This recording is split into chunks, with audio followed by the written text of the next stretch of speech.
Assalamualaikum warahmatullahi wabarakatuh. Kami dari kelompok 4 akan mempresentasikan materi tentang kecurangan e-commerce. Nama kelompok saya sendiri Rizlan Cahaya Yusufara, ada teman saya Devi Yunitasari, ada Nureta, ada Gradian Alvario, ada Yunita Multining Tias, dan ada Heni Hamdiah.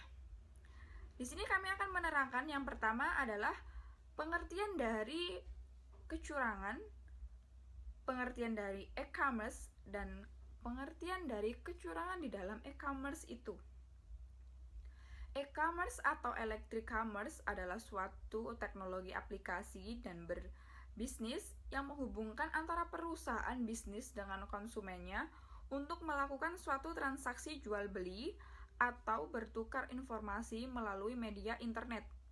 Di dalamnya terdapat marketplace yang digunakan sebagai platform proses jual beli tersebut.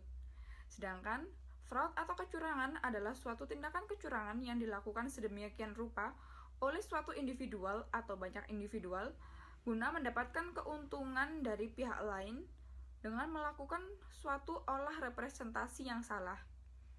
Jadi dapat disimpulkan, kecurangan e-commerce termasuk permasalahan yang paling signifikan di dalam sebuah bisnis, yakni suatu tindakan penyimpangan yang disengaja yang merupakan aspek pendorong dari perekonomian berbisnis internet yang menciptakan tekanan dan adanya ruang kesempatan dalam platform bisnis internet tersebut.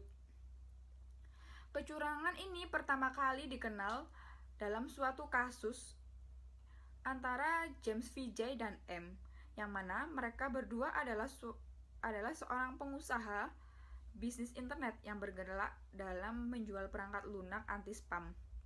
Mereka mengalami suatu kecurangan CTR yang terjadi di perusahaan secara real.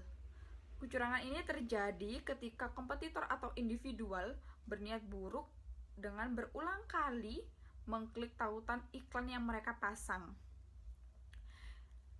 Iklan tanpa niat untuk membeli produk atau jasa yang mereka tawarkan di dalam situs berbayar yang menjadi objek dari kecurangan CTR.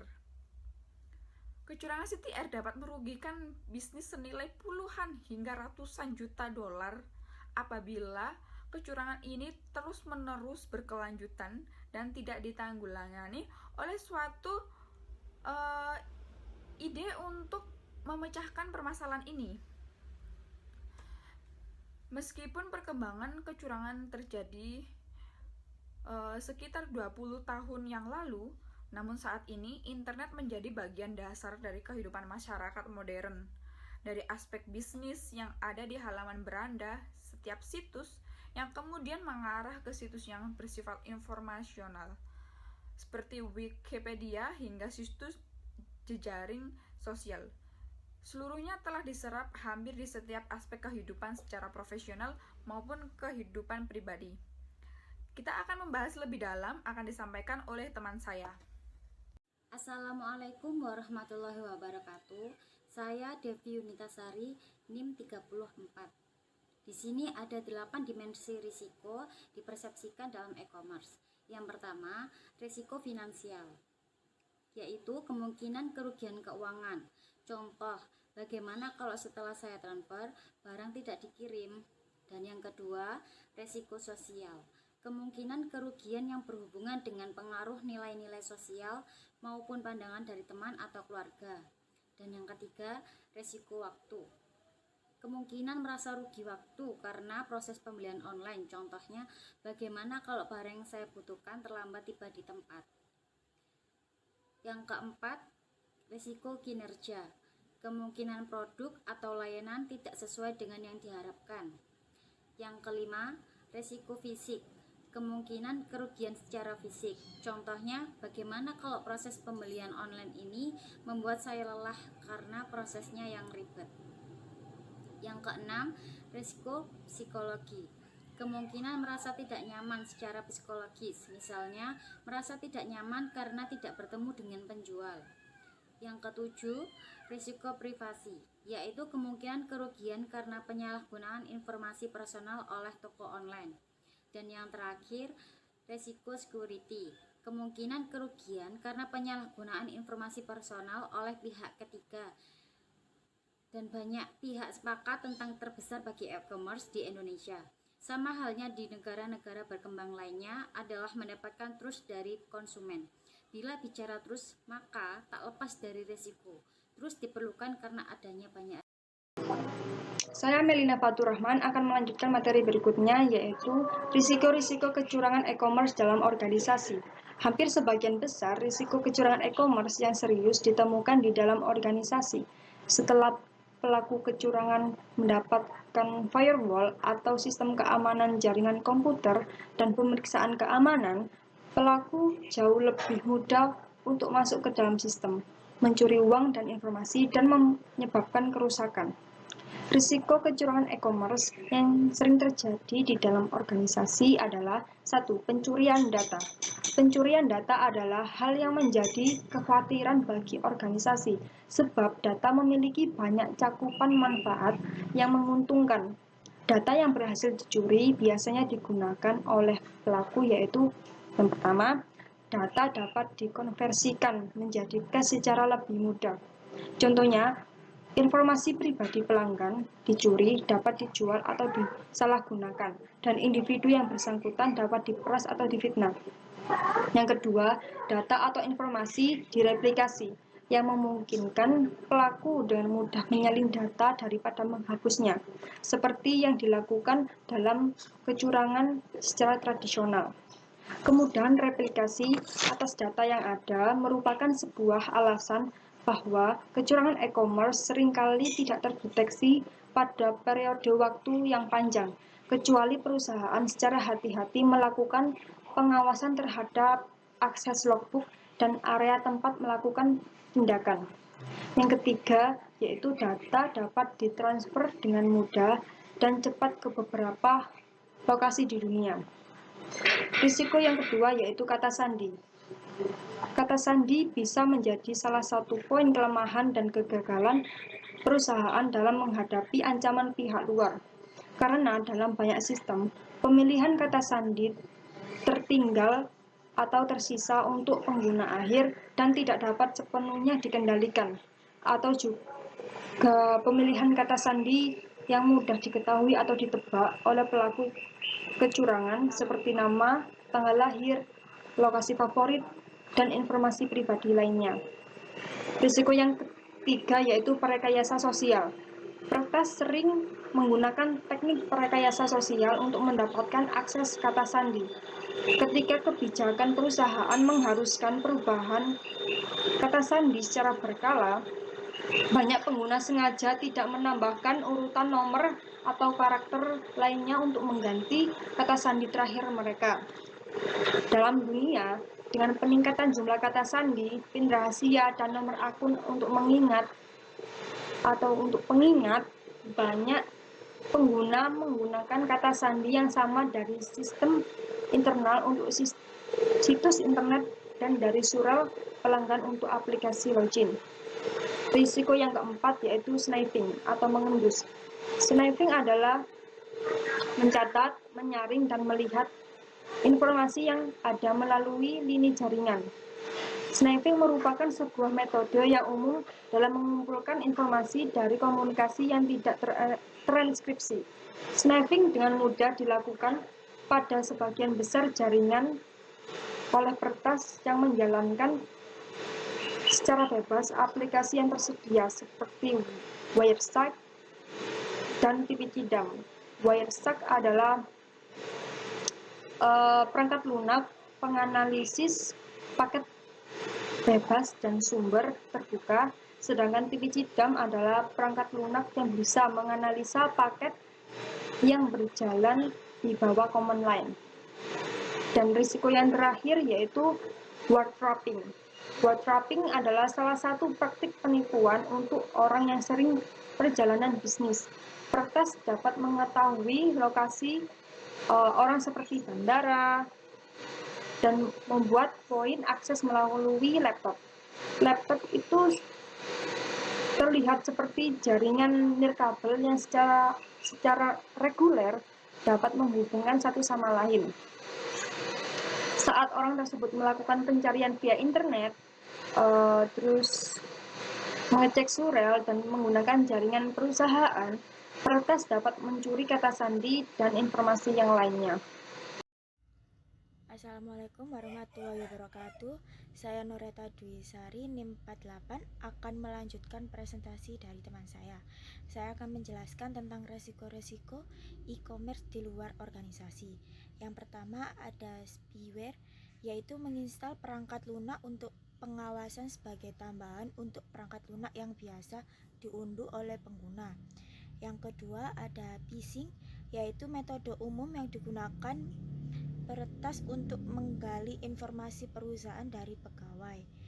Yang ketiga ada spoofing, yaitu mengubah informasi dalam header surel atau alamat IP. Yang keempat ada pemalsuan identitas.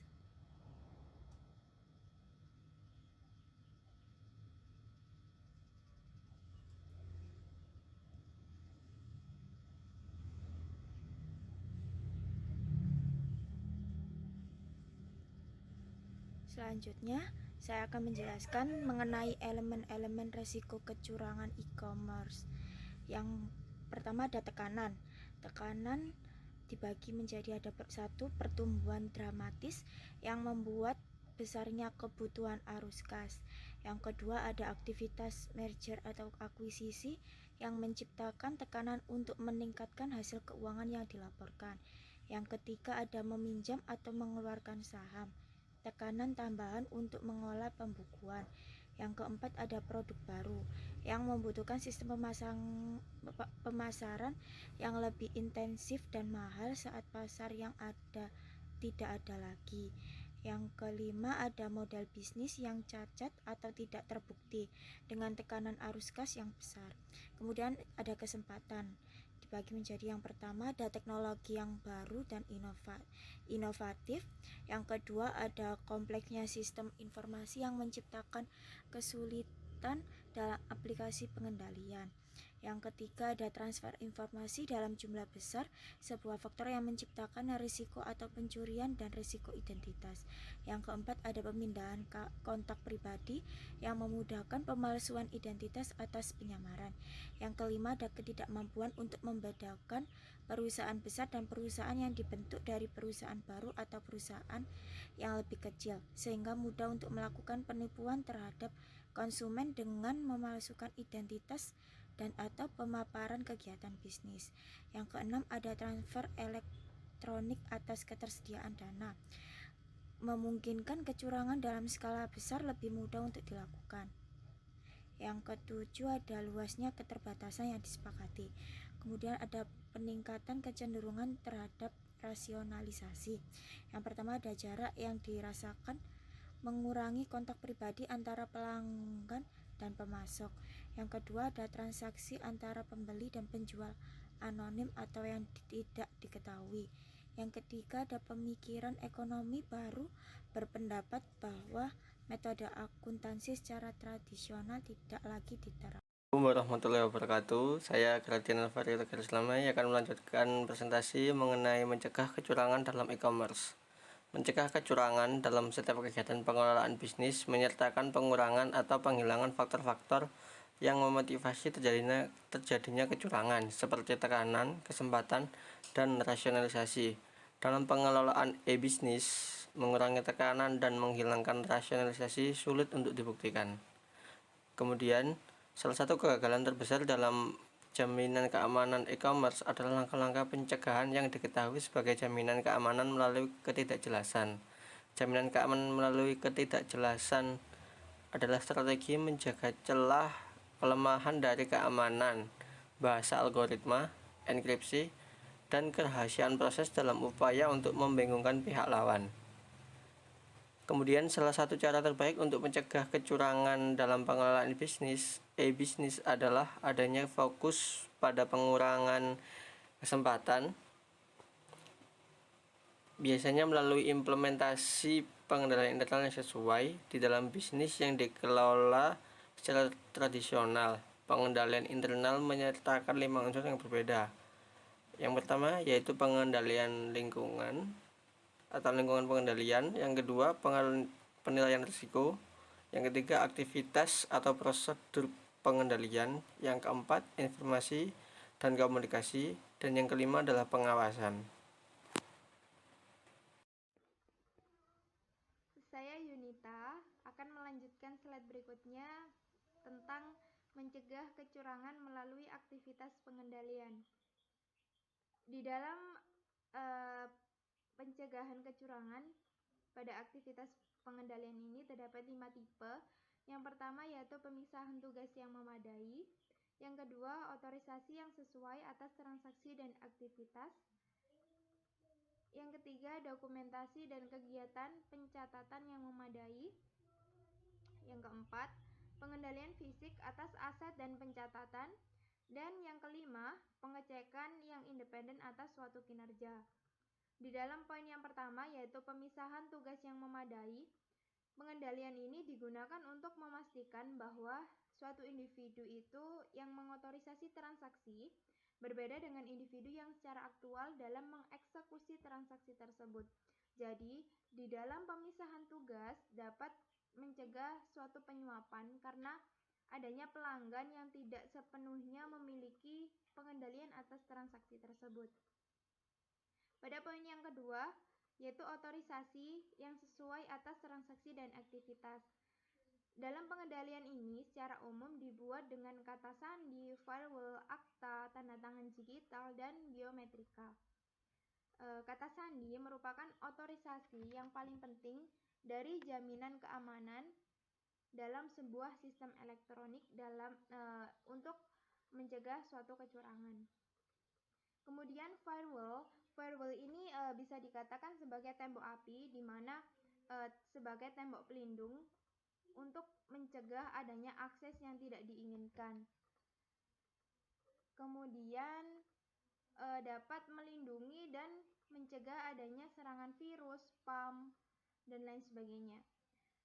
Untuk akta dan tanda tangan digital digunakan untuk mencegah adanya pemalsuan suatu identitas dan pemalsuan peran seseorang serta beberapa hal yang penting lainnya. Di dalam biometrika ini merupakan salah satu bagian yang paling penting dan yang paling menjanjikan dari teknologi jaminan keamanan sistem. Biometrika ini bisa digunakan dengan cara adanya sidik jari, kemudian pita suara, struktur wajah, dan lain sebagainya. Pada poin yang ketiga, yaitu dokumentasi dan kegiatan pencatatan yang memadai. Dokumentasi dan pencatatan ini merupakan suatu objek fisik di mana transaksi itu dicatat, diklarifikasikan, dan diiktisarikan. Di dalam e-bisnis, dokumen-dokumen ini yang disajikan dalam bentuk elektronik. Pengendalian dokumentasi dan pencatatan ini dilakukan dengan enkripsi yang dapat melindungi informasi rahasia dari kegiatan sniffing atau pencurian. Hal ini dilakukan dengan pembedaan dan saling keterkaitan untuk kegiatan mengunci dan membuka suatu dokumen. Kemudian pada poin yang keempat yaitu pengendalian fisik atas aset dan pencatatan.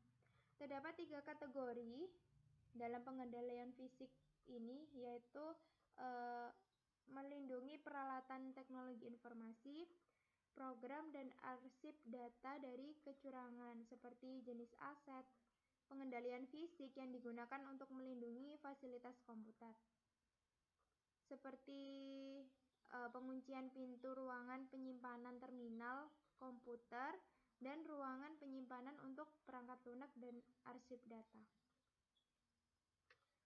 Kemudian poin yang terakhir yaitu pengecekan independen atas suatu kinerja. Di dalam pengendalian e-bisnis, ini sangat penting dilakukan dalam peninjauan secara berhati-hati dan berkelanjutan. Dari 4 komponen lainnya, pengecekan yang independen dan verifikasi internet ini dapat berkisar dari tinjauan sederhana yaitu Dun dan Bradstreet untuk diinvestigasikan secara menyeluruh dari perusahaan dan para pekerjanya.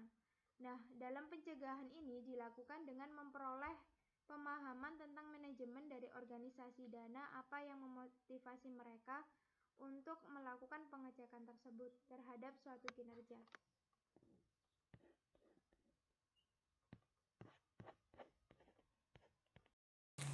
Deteksi fraud e-commerce. Bagaimana cara mendeteksi fraud yang terjadi pada e-commerce? Biasanya, kecurangan e-bisnis bisa terjadi dalam transaksi elektronik dari masing-masing kegiatan operasional bisnis. Biasanya dari satu sistem ke perusahaan sistem yang lain.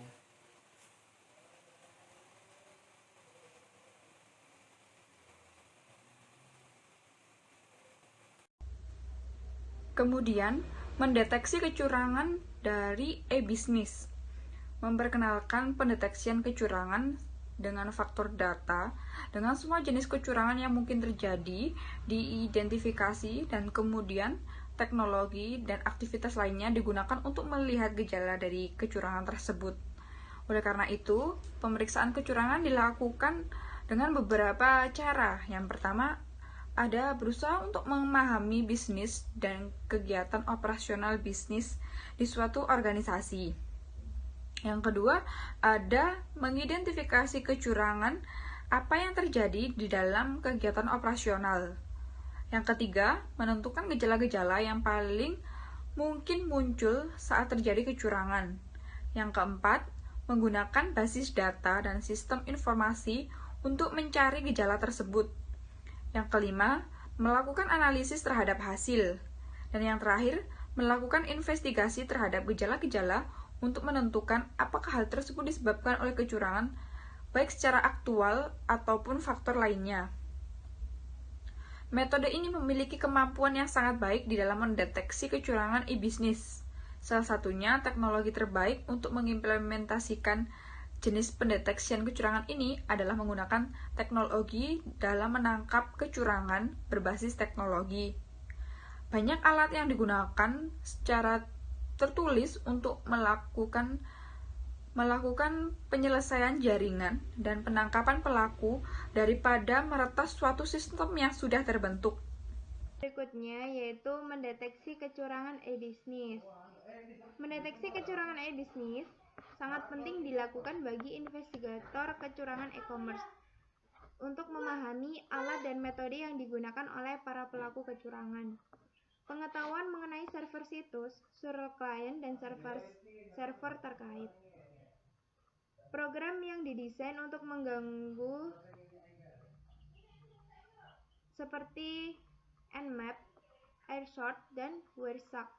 Bahasa pemrograman komputer yang ditulis dalam bahasa seperti Perl, Python, Ruby, dan Bash dapat memantau log dan sistem untuk kemungkinan adanya kerusakan. Beragam sistem pendeteksian gangguan terhadap sistem dan program yang berbeda, yaitu intrusion detection system. Keuntungan transaksi e-bisnis adalah informasi terkait transaksi yang didapat secara elektronik dalam basis data dapat dianalisis dalam beberapa cara. Data ini membuat pendeteksian kecurangan berlangsung lebih cepat dibandingkan dengan sebelumnya. Tetapi teknik ini membutuhkan lebih banyak tenaga dari ahli-ahli komputer. Aspek yang paling sulit dalam mendeteksi kecurangan e-bisnis yaitu menentukan secara benar jenis kecurangan yang terjadi dan gejala-gejalanya. Langkah-langkah secara teknis dalam melakukan pencegahan dan pendeteksian secara sosial merupakan kegiatan audit secara teratur atas perilaku penggunaan di sistem harus dilakukan dengan mengamati bagaimana penggunaan berinteraksi dengan sistem yang mereka gunakan. Para pegawai perlu mendapatkan pelatihan tentang apa itu kecurangan e-commerce sehingga mereka dapat melihat apakah terjadi suatu permasalahan seperti di perusahaan mereka. Sebagai tambahan untuk langkah-langkah secara teknis yaitu dengan melakukan pencegahan dan pendeteksian secara sosial. dalam penggunaan dasar-dasar jaminan keamanan yang telah teruji waktu yang akan membantu mencegah terjadinya kecurangan e-bisnis. Pendekatan pendeteksian kecurangan karena adanya faktor data, yaitu cara terbaik untuk menentukan dan melakukan investigasi terkait kecurangan e-bisnis.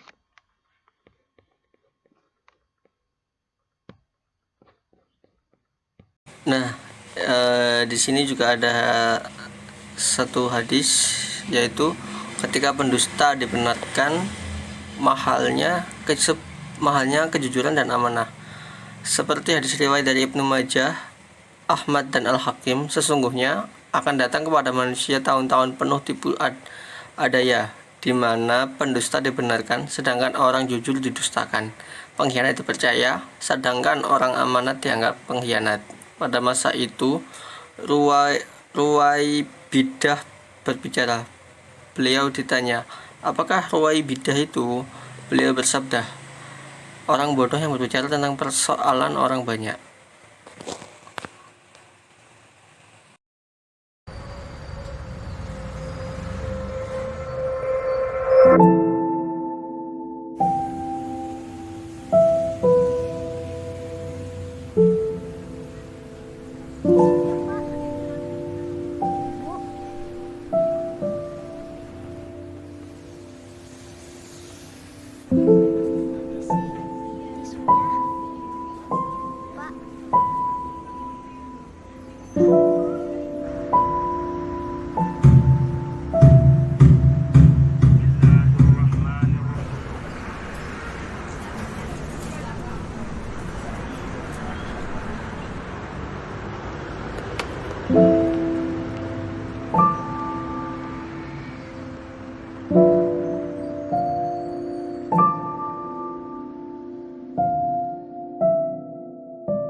Udah, pakai aja duitnya, Bud. Itu udah jadi hak kamu kok. Pokoknya kamu harus jadi anak yang baik. Jadi, ya Bu, kamu harus janji sama ibu. Karena jadi anak yang baik itu banyak pahalanya.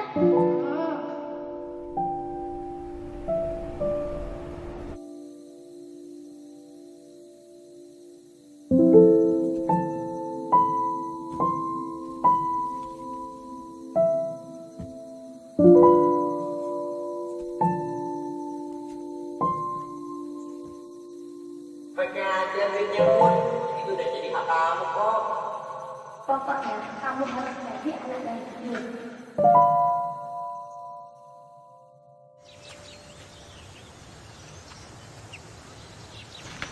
Ini berapa, Bang? 3.000. Kamu harus janji sama ibu. Bang, maaf. Nggak jadi, Bang.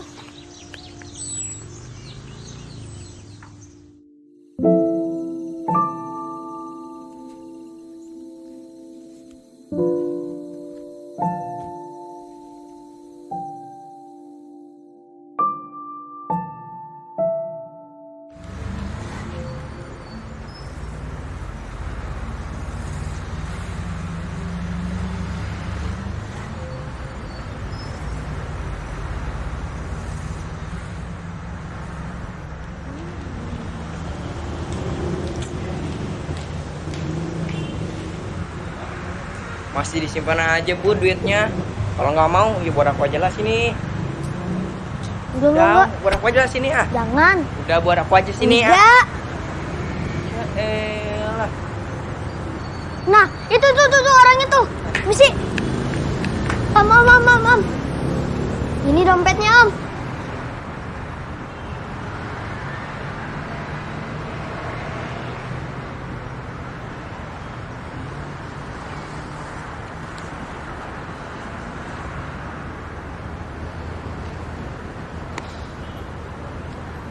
Namamu siapa? Budi, Om. Makasih ya Budi ya. Iya, Om.